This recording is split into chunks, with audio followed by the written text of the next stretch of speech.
Good morning mga super mom. Maaga ako nagising. 7. Dito natulog ang ate ko. Dito yung pamangkin ko. Pinalipat ko na sa taas.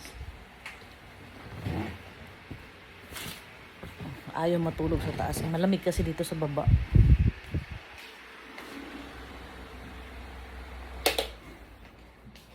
So, bibisitahin ko ang aking Eureka.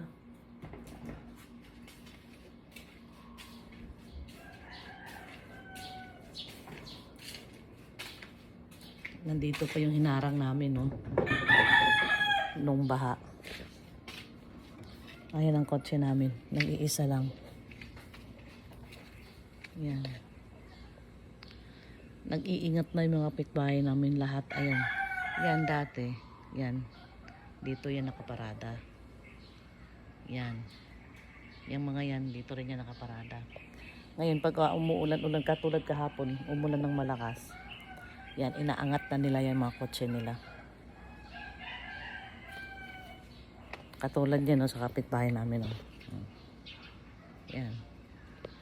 Nakaangat na kaagad.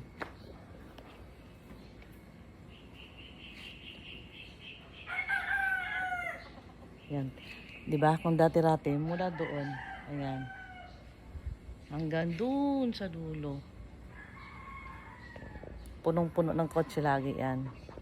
Ngayon na tag-ulan, kanya-kanya muna silang paradahan sa matataas na lugar.